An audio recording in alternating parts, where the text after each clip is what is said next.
Assalamualaikum Sobat Tirai Gaib. Salam jumpa di channel cerita horor. Di channel ini akan kami ajak kalian menelusuri dunia mistis yang tegang dan menyeramkan. Silahkan subscribe, like, komen, dan share, serta nyalakan tombol notifikasinya, supaya kalian tidak ketinggalan cerita terbaru dari channel kami.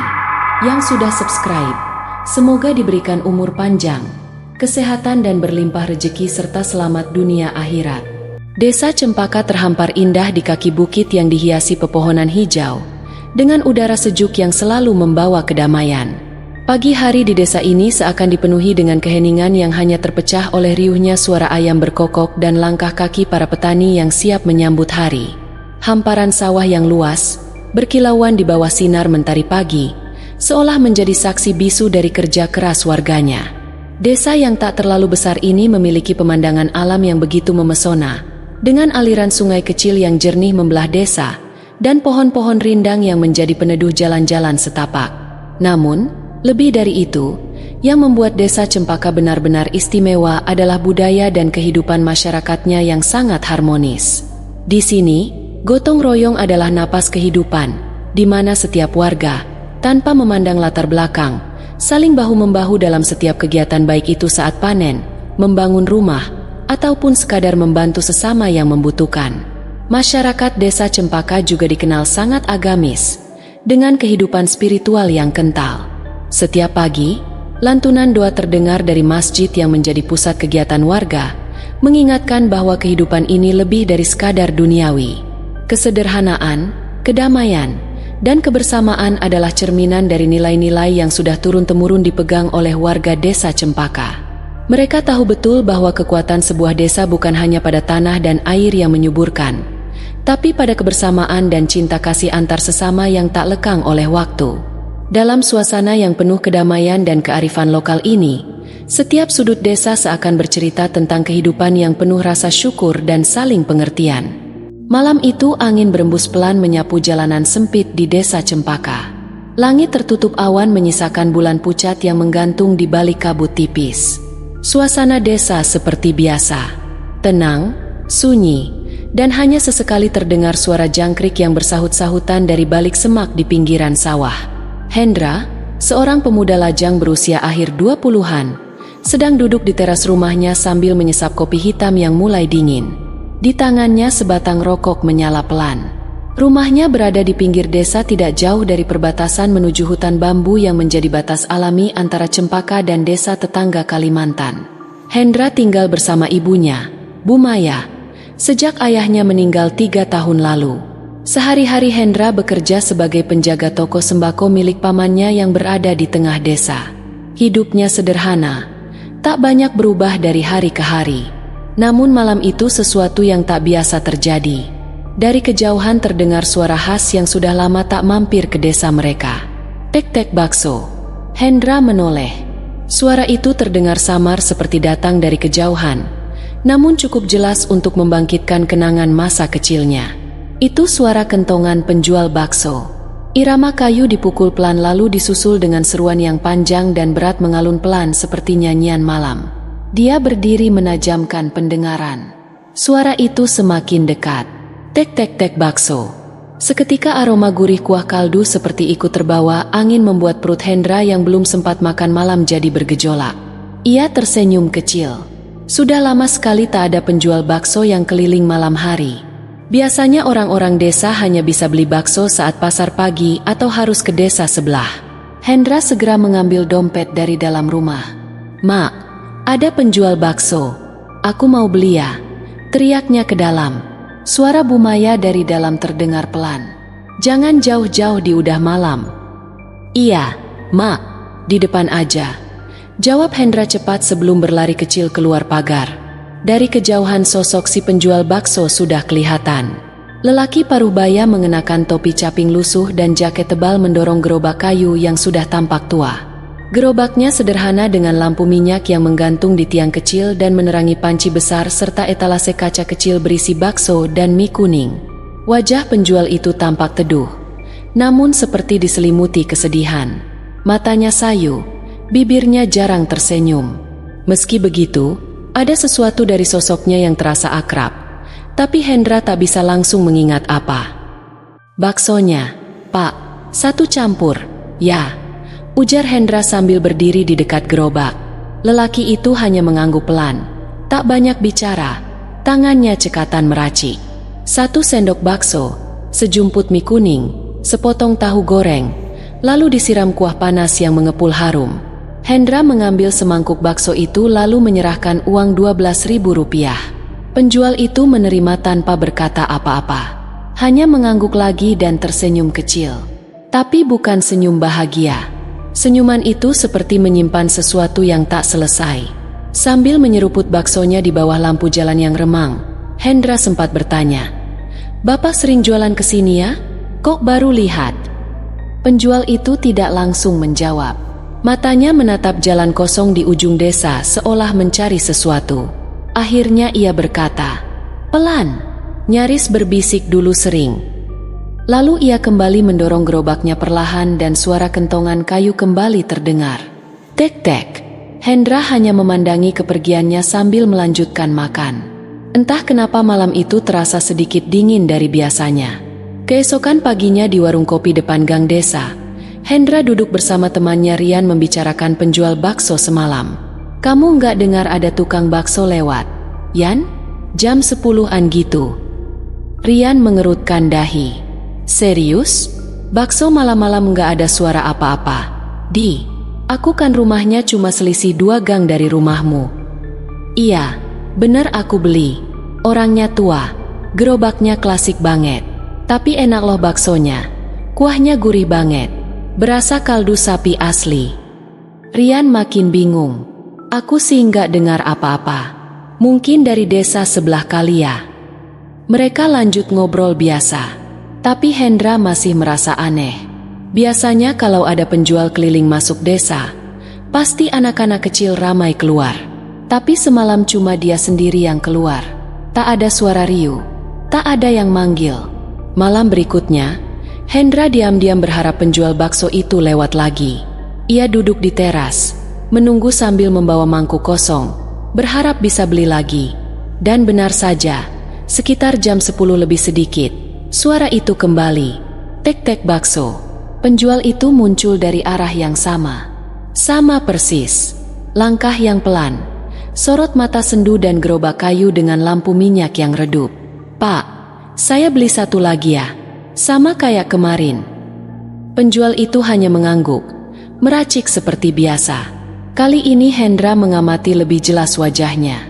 Kulitnya pucat, bahkan di bawah sinar lampu minyak. Rona wajahnya seperti kekurangan darah. Tapi anehnya gerak tubuhnya tetap gesit. "Saya Hendra. Pak, Bapak siapa ya? Baru kali ini jualan ke sini," tanya Hendra sambil tersenyum. Penjual itu terdiam. Ia menoleh perlahan. Matanya menatap tajam namun kosong.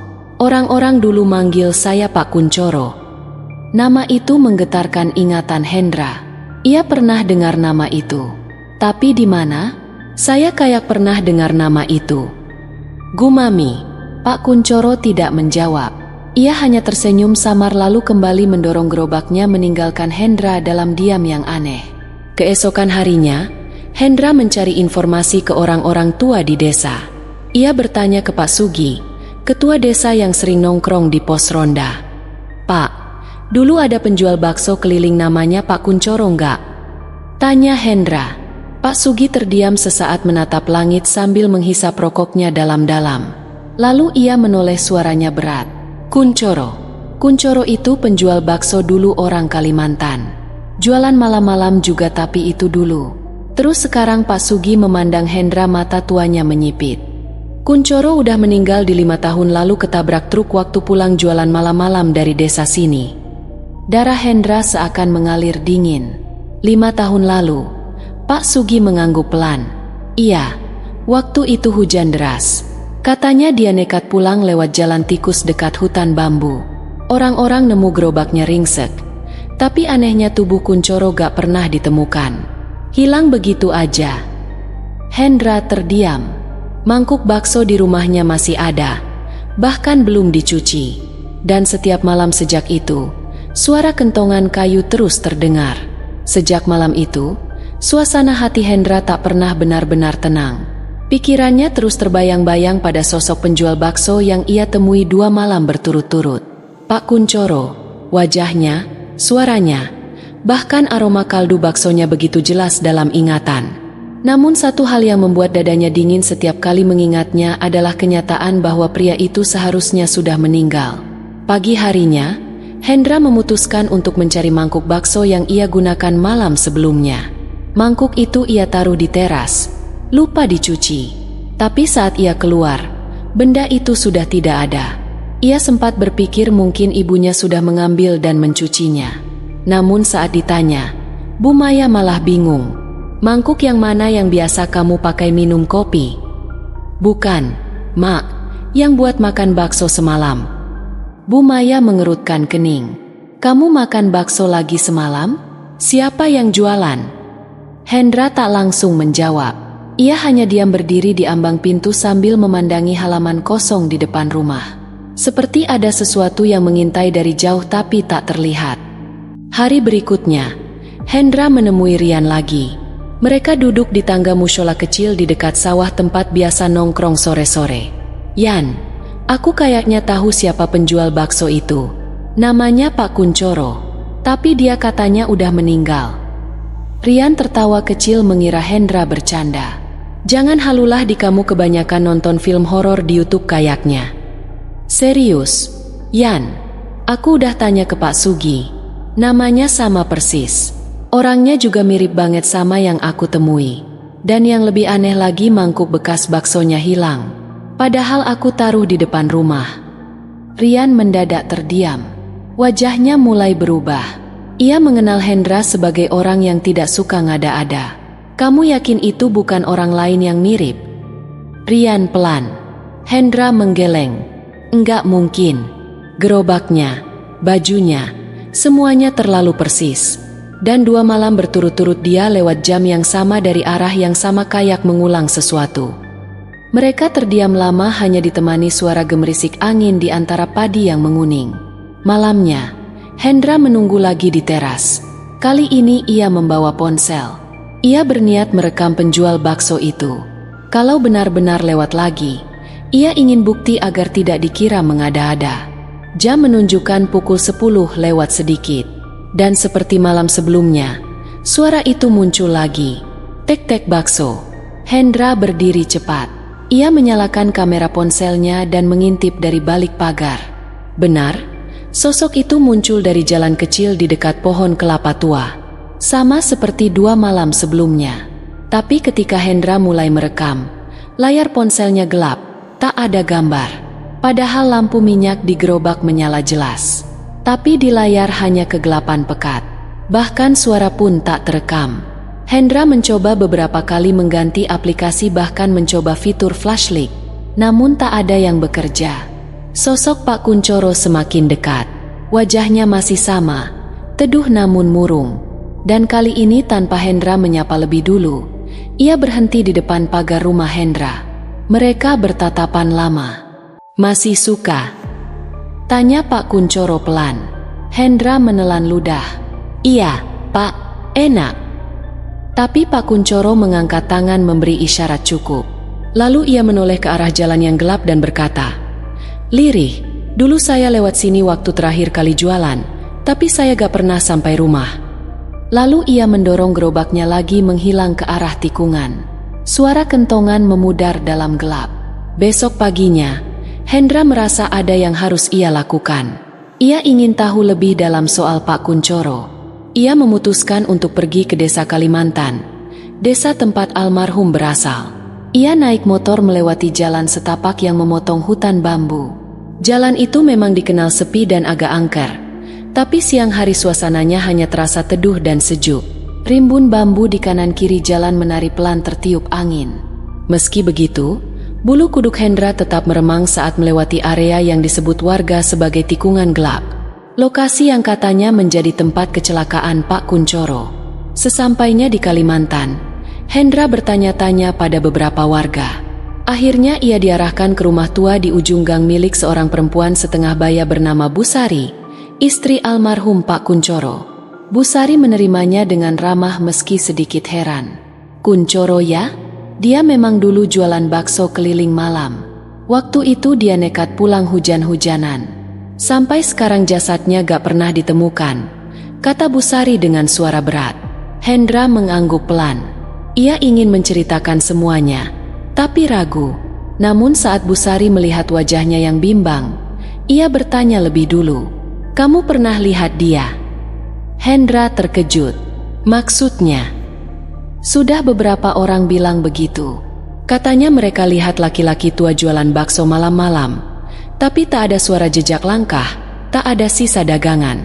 Ada yang bilang rasanya enak sekali, tapi mangkuknya selalu hilang keesokan harinya.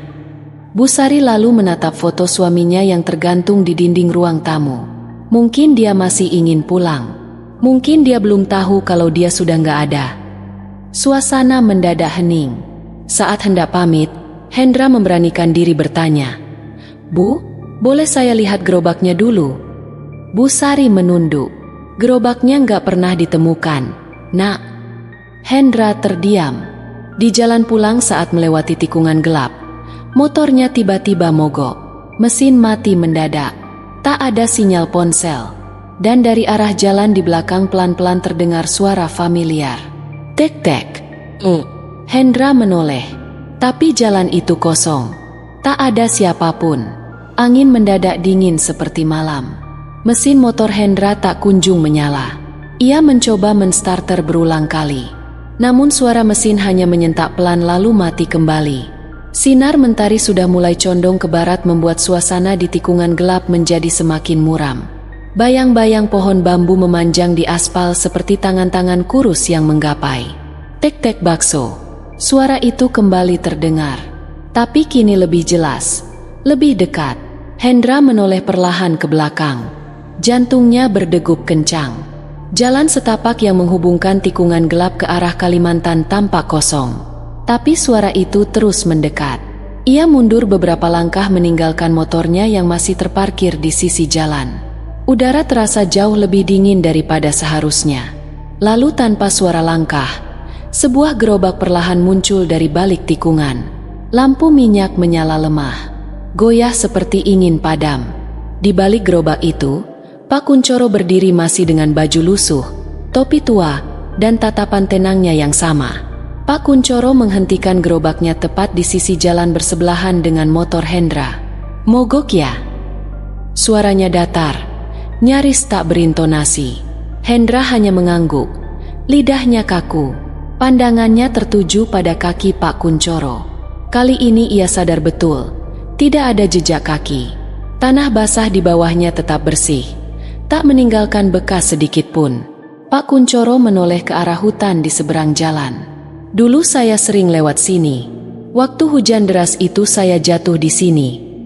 Hendra menelan ludah. Ia tidak tahu harus menjawab apa. "Gerobak ini lanjut," kata Pak Kuncoro. "Liri masih saya dorong setiap malam. Saya kira saya masih bisa jualan."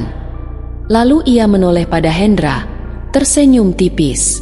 "Kamu yang pertama menyapa saya waktu itu. Terima kasih ya." Setelah itu, Pak Kuncoro kembali mendorong gerobaknya perlahan menuju arah desa Kalimantan. Saat suara kentongan menjauh, Hendra baru sadar bahwa motornya menyala dengan sendirinya.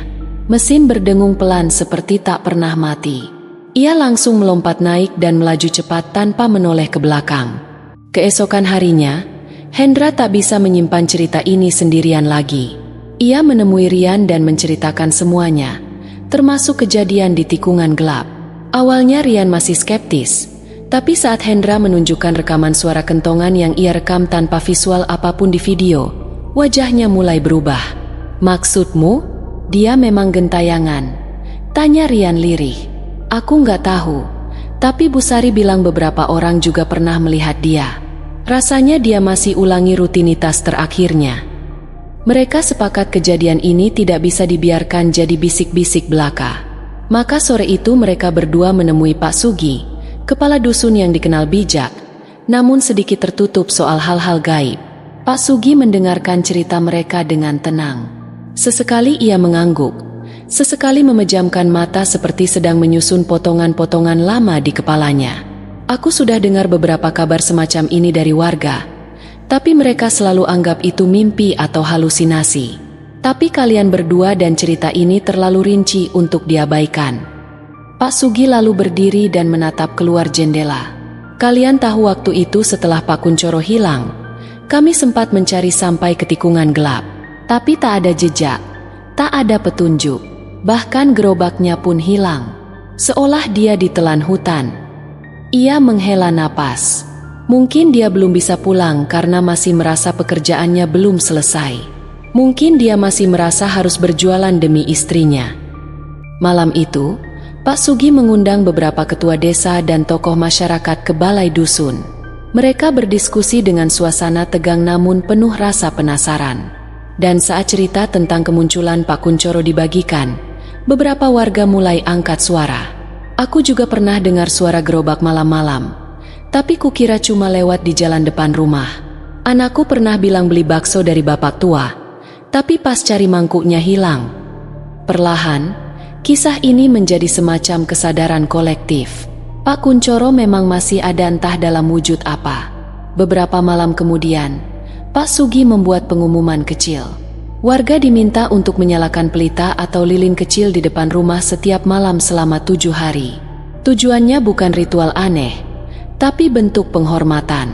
Kalau benar itu arwah Pak Kunchoro, jelas Pak Sugi, biarlah dia tahu bahwa kita semua sudah ikhlas bahwa dia boleh pulang. Malam-malam di desa Cempaka mendadak terang temaram oleh cahaya pelita di setiap rumah. Bahkan anak-anak kecil tak lagi takut karena orang-orang mulai menyadari bahwa yang datang itu bukan sesuatu yang jahat, tapi mungkin sekedar ingin pulang. Dan benar saja, sejak malam ketujuh, suara kentongan kayu itu tak terdengar lagi. Jalan setapak sunyi, gerobak tak pernah melintas lagi. 1 minggu setelah itu, sebuah kabar mengejutkan datang dari desa Kalimantan. Seorang pencari rumput menemukan rangka gerobak tua yang nyaris tertimbun tanah dan daun-daun bambu tak jauh dari tikungan gelap. Di dekatnya ditemukan sisa-sisa kain dan tulang belulang yang masih utuh sebagian. Polisi datang dan setelah proses identifikasi dipastikan bahwa itu adalah milik Pak Kunchoro. Bu Sari menangis diam-diam saat mendengar kabar itu. Tapi kali ini tangisnya terasa lebih ringan seperti beban yang terangkat. Jenazah Pak Kunchoro akhirnya dimakamkan dengan layak. Warga desa Cempaka dan Kalimantan hadir bersama dalam prosesi sederhana tapi penuh penghormatan.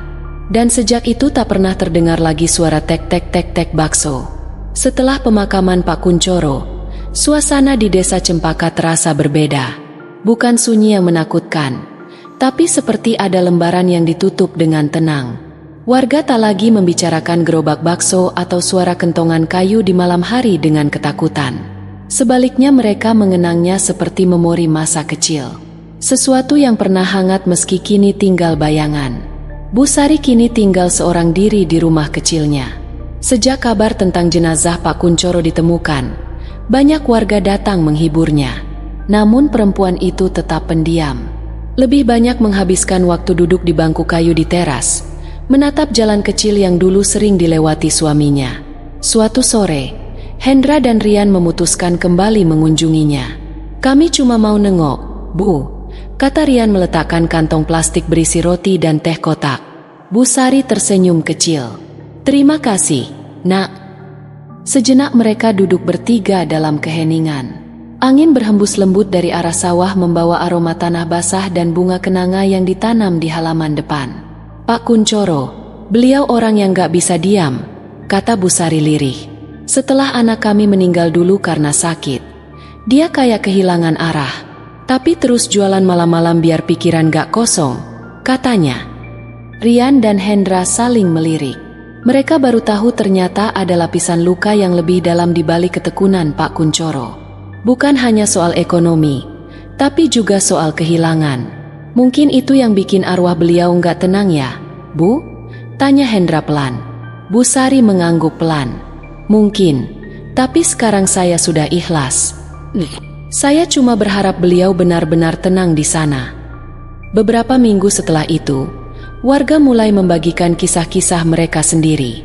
Ada yang mengaku pernah bermimpi duduk bersama Pak Kunchoro di pos ronda sambil makan bakso hangat. Ada pula yang pernah merasa melihat bayangan gerobak lewat di jalan, padahal malam sudah sangat larut. Cerita-cerita itu tidak disampaikan dengan ketakutan, tapi dengan perasaan rindu. Seolah Pak Kunchoro kini menjadi bagian dari alam yang masih menjaga desa dari kejauhan. Pak Sugi bahkan sempat menyarankan untuk membuat acara kecil mengenang beliau seperti kenduri syukuran.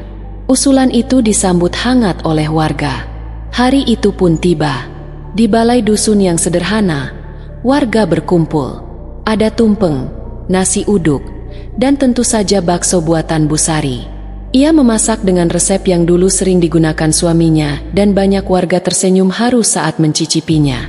Ini rasanya persis kayak yang dulu dijual Pak Kunchoro, gumam salah satu tetua desa. Acara itu bukan sekadar makan-makan, tapi jadi ajang berbagi kenangan. Anak-anak mendengarkan kisah dari para orang tua tentang sosok penjual bakso yang rajin dan tak pernah mengeluh. Beberapa remaja bahkan membuat video dokumentasi kecil yang diunggah ke media sosial. Tidak viral memang, tapi cukup untuk dikenang. Sementara itu, Hendra masih sering melintasi tikungan gelap saat bepergian ke desa sebelah. Tapi suasananya kini berbeda. Tak ada lagi perasaan was-was, hanya hening yang tenang. Suatu malam ia sengaja berhenti di tempat itu. Ia menyalakan lampu motor, memandang sekeliling. "Pak, terima kasih ya," gumamnya. Angin malam berembus ringan. Lalu samar-samar dari kejauhan terdengar suara kentongan. Tapi kali ini sangat pelan, seperti hembusan angin yang membawa kenangan, bukan lagi tanda dari dunia lain. Hendra tersenyum kecil.